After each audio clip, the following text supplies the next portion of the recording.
嘿，大家好，平常我都会照着文案讲之类的，但想说今天以比较不同的方式，比较轻松的方式来讲一个非常沉重的话题。不知道大家有没有跟我一样，以前常在 YouTube 上面看到那些好友互整的影片，这个节目也叫做 Impractical Jokers。我记得大概在我国小、国中、高中的时候吧，常常在 YouTube 上面会看到这个节目的翻译。最近不知道什么，在网络上比较少看到这个节目的影片了。但后来我上网查，其实这个节目至今为止还是有在播出的。其中2位成员最近有非常严重的指控。总之，这2个成员被指控 还有跟未成年少女有不恰当的讯息来往。那这部影片的目的主要是给大家讯息，然后让大家自己去判断，自己形成自己想要形成的意见。那在未被证明有罪之前，都应该视为无罪。但是 你可以自己形成你自己非常强烈的主见，也是没有关系的。那再就是介绍一下这个节目 Impractical Jokers。其实很简单，就是4位在高中时非常要好的好朋友。他们在读1年级的时候，在宗教课跟彼此认识。后来他们发现彼此对戏剧还有表演都很有兴趣，于是就一起加入了即兴喜剧的社团。他们4个人分别是 Joe Gatto、James Murray、Brian Quinn 还有 Sal Vulcano。成年后他们就做了不同的工作，但是还是对喜剧有一个热忱，所以他们就常常写一些喜剧的短剧之类的。最终团体以 The Tenderloin 的名义出道。那 Tenderloin 就像是里脊啊，那这边是我不知道是猪里脊还是牛里脊，但是应该是不是很重要。OK， 那他们当时就用了这个名字的 Tenderloin， 开始在 YouTube 还有 MySpace 上面上传了一些喜剧小品，最终也获得电视台的注意。之后2011年 True TV 就推出了新的节目 Impractical Jokers， 也就是这4个人的成名作啦。节目的主轴其实就是4个人，然后其中可能1-2个人会被放在一个情境之下，然后另外2个人会用无线电开始给被放在情境之下这2个人一些指示，让他们做一些很无厘头的事情。那如果你不敢做，或者是做得不好的话，你就会备受惩罚。那与其我这边瞎说，就倒不如给大家看一段影片，比较好理解这个节目的宗旨。Hey, cool guy, why don't you take those shades off? That's not happening. Not happening. Sunglass guy knows the owner and just texted the owner that he should fire Murray. Really? But the guy with the sunglasses knows the owner and texted him that you should be fired. Grab something and go sit down next to him. My boss said it was a customer complaint. You know anything about it? How would I know anything about it? The owner showed me the text. Oh, seriously? Yeah. And he said today's my last day. Hey, listen, I don't know how long you've been here. Like 2 weeks. It's about 2 weeks longer than you would have made it working for me. Why, are you hiring or? No. Maybe I'll give you a second chance. Can you text him? Can you text him? Can you text him and tell him to give me a second chance? Can you send him a text to give me a second chance? Oh, is he going for his phone? He's going for his phone. He faked to go in his pocket. 那也有一集的惩罚也是做蛮厉害，就是其中一个成员 Sal Vulcano， 他的姐姐跟 James Murray 在节目里面结婚，而且是真的有登记的。当然他们也是在当天就取消了这个婚姻，就离婚了。但是透过这个你就知道这4个人在节目上可以玩得有多疯。 2, 3, all right, here we go.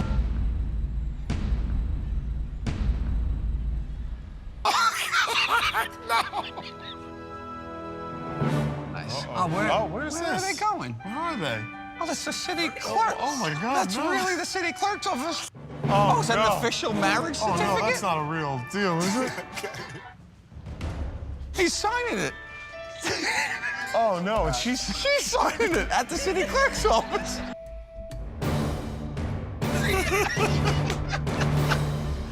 You may kiss the bride.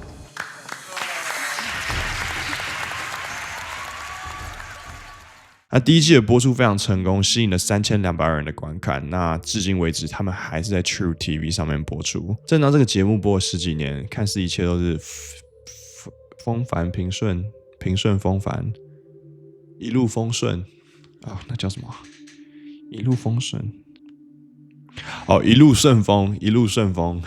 一路顺风，看似一切都一路顺风的时候，在2021年的时候，其中一个成员 Joe Gatto 表示他将离开 Impractical Jokers 的拍摄。他在贴文说到他和老婆已经决定和平分开，因此他现在需要专注成为一个更好的父亲，并与他共同抚养他们2个孩子。Joe 没有说到他个人生活因素是什么，外界当时也没有太大的猜测，因为他的私生活从来都没有太多人在意，不像是其他大明星总是有狗仔跟拍他。很多观众其实也根本不在乎他的私生活，反正只要节目好看就好了。也在大概1年9个月后，也就是大概2023年的9月，他在他的 Instagram 上面谈到了他与他太太10年婚姻的相爱，最后也写了我真的非常爱你 Gatto 太太。看起来不只是旧情复燃，好像婚姻也慢慢的步入正轨。然而却有个粉丝在2025年的3月出来爆料，时间点也是非常非常的诡异，因为他爆料说在2023年 Joe Gatto 曾经在一个表演以后邀请他到他的房间里，而且这个刚好就是在他与太太旧情复燃的贴文的7天以后。这个粉丝也出来说自己是被 S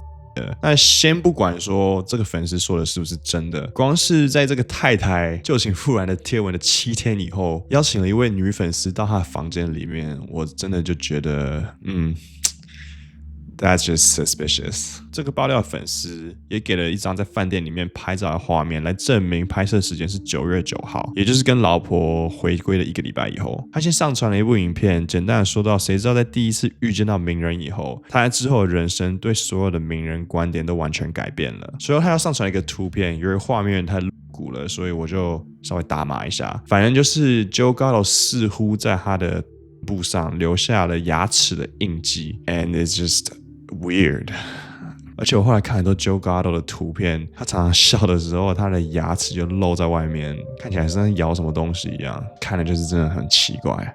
也因为这些影片还有图片让外界开始有不同的猜疑，于是这个当事人的粉丝就决定拍了一部长片来出来爆料，还有讲清大部分的事实。他一开始先说到，他是刚好在跟家人吃早午餐的时候 ，Joe Gatto 也出现在同一个餐厅里，他们也就顺便去跟 Joe Gatto 合照了几张照片。之后 Joe 就问他们有没有去他今晚的表演。他姐姐是 Impractical Jokers 的大粉丝，但是因为姐姐已经有安排了，所以没有办法去。他也尝试的临时要找一些朋友跟他去当天晚上的表演，但是有点临时，所以也没有人答应。于是他就决定单枪匹马的去看了这个演出，他也顺利的拿到一些免费的票。之后他就回到家里喝着酒，然后他就说他的 roommate is a bit crazy。那具体是怎样我不知道，但是整个看起来的上下文应该就是室友在怂恿他去跟 Joe Gatto 聊天之类的。So after that all happened, I went home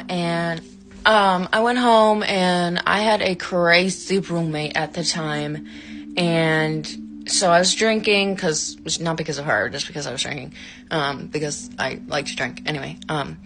And she kind of was half convincing me to do it, like, if you don't do it, you're gonna regret it, like, do it for the plot, blah, blah, blah. So I was drunk, whatever.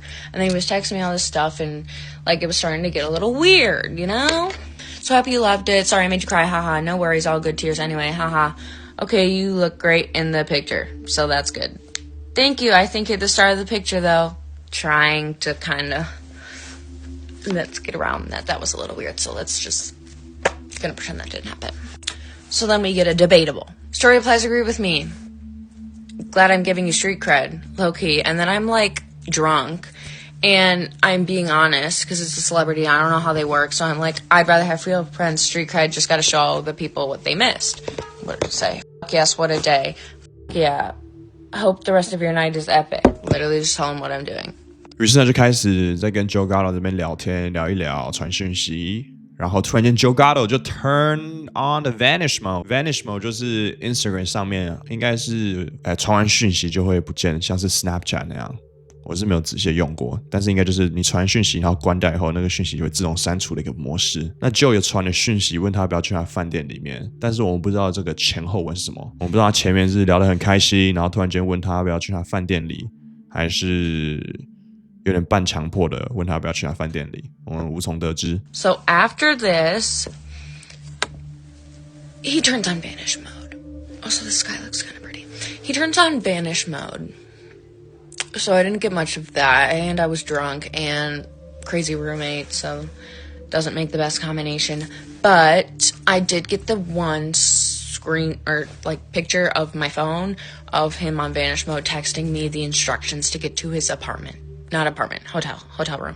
之后在2023年9月9号早上2点，这个女生就搭 Uber 去了 Joe Gatto 饭店的房间里。那她也说她不愿意去回想仔细的描述当天所发生的内容。I walk in the door, somebody opens the door for me, whatever, and they're like asking me, like, I forget what they asked me. I don't know. I was drunk. I don't know, but somebody pressed the buttons for me on the elevator and like whatever.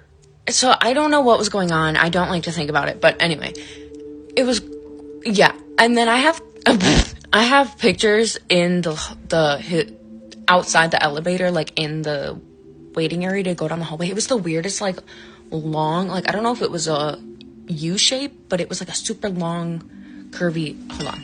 So this is me in the elevator, fancy ass elevator. Me like, what the f is going on? Oh, it's a video, but I don't. Yeah. Well, I also have like the timestamp down here. I wanted to show that.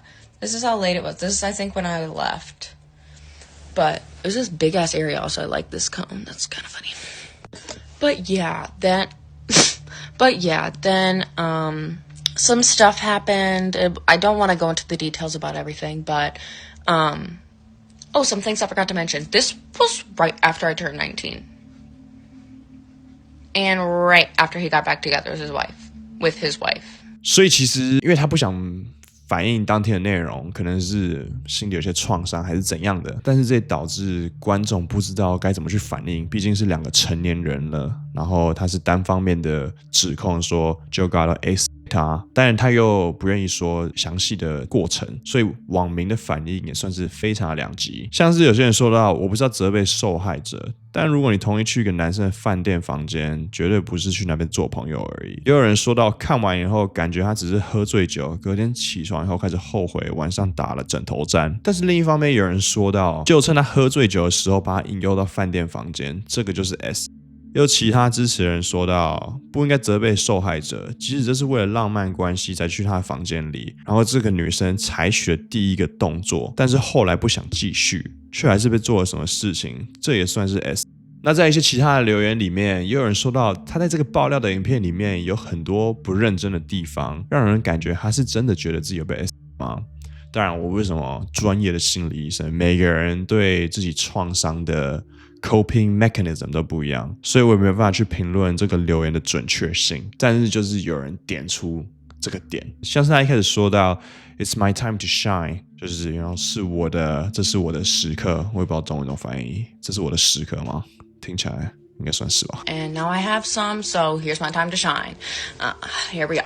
然后他在一些其他片段里面看起来不是很认真，像是说话说到一半说后面的天空很好看啊，或者是饭店的这个 cone， 饭店的这个 cone， 饭店的这个锥 cone 锥警告锥，饭店的这个警告锥非常的有趣。Also, the sky looks kind of pretty. There's this big ass area. Also, I like this cone. That's kind of funny. 或者是讲话讲到一半被自己的头发分心。But yeah, then I look really different. My forehead looks low-key really big.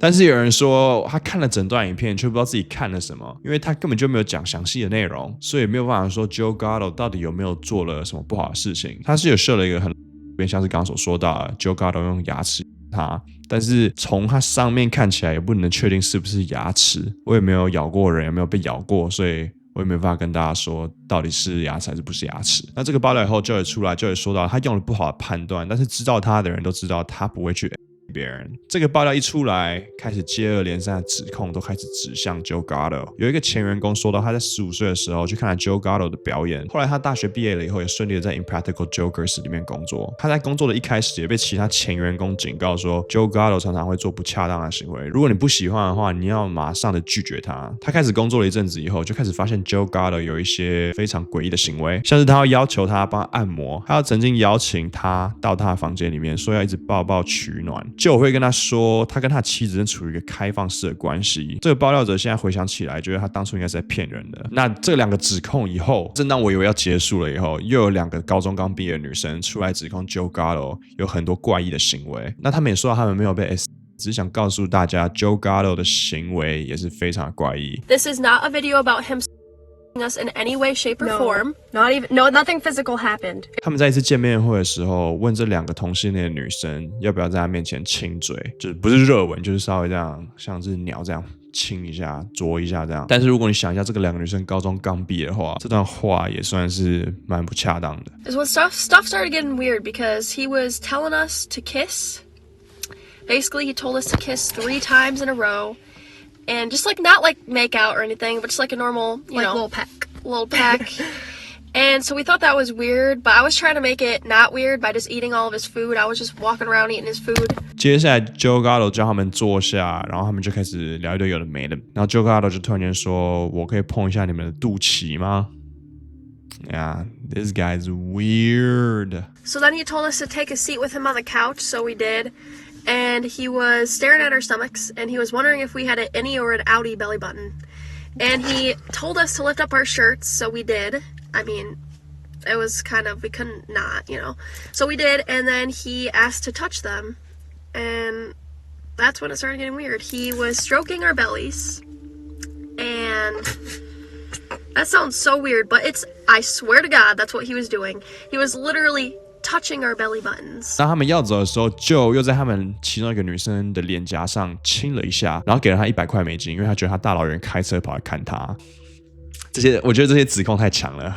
Oh, and he kissed her on the cheek before we left. He kissed me on the cheek, and he gave us a $100 bill. Oh my God, yeah, I have a picture of it.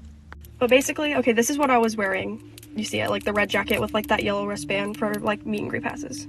And this is the $100 bill he gave us. You can see I'm wearing the same red jacket with the same wristband. It's like over there in the corner. But yeah, this is a $100 bill he gave us. He whipped it out and he said, for driving so far, for like seeing me. 这还没有完，后来 Joe 还帮他们付了1个晚上的饭店钱，这个饭店也刚好就是在他下榻的这个饭店里。2位女生也说到 Joe Gatto 问了他们可不可以传一些亲密影片给他，但这些都是在 Vanishmo 上面传的，所以他们没有证据可以给大家看。So afterwards, he felt bad because we had to drive so far to get back, and he ended up buying us a hotel, like a $200 hotel. So we're at the hotel at this time, the one he bought us, and he's still texting us, and he is asking us for videos of us kissing, making out. I mean, all of that. But all of this was in vanish mode. Yeah, and he, like he knows what he's doing, I swear to God, guys. And he was just, like, he clearly had intentions of, like, doing inappropriate things like that late at night, putting us in a hotel room like right next to his, like building next to his, like. 他们唯一在 Vanishmo 里面有拍到的讯息，就是他讲 good girls， 也因为这样他们觉得有点奇怪。Not only that, but we did take a picture of one of the things he did send us in vanish mode, and he called us good girls. So that was when we were in the hotel, and we obviously were saying we could text all night because we wanted to talk to him. He's one of my favorite celebrities. Not really anymore. Yeah, so obviously we were like caught up in the moment, and come on now, we're lesbians and like we don't like men, so we were kind of like, you know. Joe 也在那天晚上试图的邀请他们2个到他的房间里。So he was literally basically begging us to come over to his hotel, saying that he'll sneak us around the back so none of his, you know, people on set would see. And he was literally just trying everything with the charger, with, you know, just asking us in general. Like, in general. Are you going to come over? Are you going to come over? We were like, yeah, no, we're not doing that because, I mean, we're not, like, obviously we're not going to go over there to a 50-year-old, like, hotel room, like, in the middle of the night, you know? We knew what he wanted. Yeah, obviously, that's what he wanted. He was asking us for he wanted us, like, yeah. And we decided not to go over there. Obviously, because we were like, this is crazy. Like, he literally has a wife and kids. Like, this is insane. 那这整件事就发生在2024年的12月，也就是大概在1年前，也没有这么久。I have proof of it. Like, you see the date. It says Salem, December 26, 2024. Like, this is when he bought us the hotel, the night he bought us the hotel. And this is at the show. Like, he put us pretty close, too. And this is kind of like, we'll put some, like, more text messages that were kind of, like, odd. That we have, yeah. Like, this one he says, I'm in bed, and then he says, oh, Brie, you really miss me, huh? My girls. 我只能说讯息量非常非常的强大，这3个爆料。虽然我们都说在没有被定罪之前都应该视为无罪，但是这个讯息量的强大性真的是不难让人觉得 Joe Gatto 真的做了什么事，而且就算 Joe Gatto 没有做任何事情，我们也很可以肯定他对他的老婆就是有不忠这样。在这之后 Joe Gatto 取消他任何的活动，那他也跟媒体说到他自愿的接受住院治疗，但是他也没有提到说他为什么要去住院治疗，我们也不知道说他去住院治疗到底是要治疗什么鬼。 OK， 那这是以上就是 Joe Gatto 的指控。还没有完，因为还有另外一个成员也被指控了，他就是 James Murray。他被一位当事人爆料说，在2012年的时候，他对这个粉丝传了很多不恰当的讯息。这位粉丝在16岁的时候问 James Murray， 等他18岁的时候，他们两个可不可以出去玩 ？Murray 回说，等你18岁，你再 email 给我，我会再回答你的。粉丝还问了他，你会保持单身吗 ？James Murray 就说，我会尽我的全力去试试看。蛮奇怪的一个中年男子跟16岁的女生讲这些话啊。之后他们还彼此说了 I love you。然后后来这个粉丝就在脸书的一个粉专上面，似乎是上传了他跟 James Murray 的对话记录。于是 Murray 就对这位粉丝说到，拜托把这些贴文删掉，因为电视台会不开心。有些人怀疑这个爆料者的对话是不是假的，那这个爆料者也用自己的手机录自己的荧幕来证明说他的爆料是真的。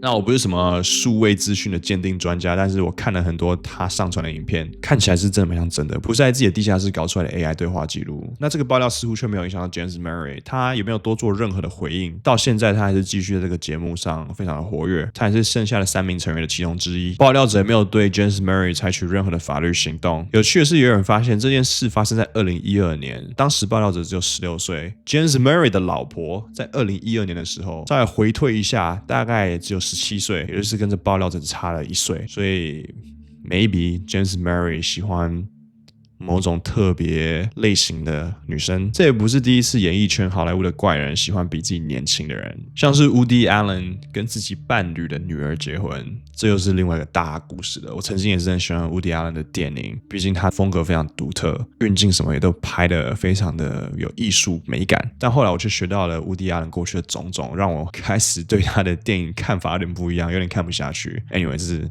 改天要讲的。或是 Jerry Seinfeld 在39岁的时候跟一个17岁的女生交往，当然在纽约17岁是合法的年龄，所以是没有法律上的问题，但是还是有点怪。你们呢？你们觉得这些指控会导致你们不想看 Impractical Jokers 的节目吗？留言告诉我，拜拜。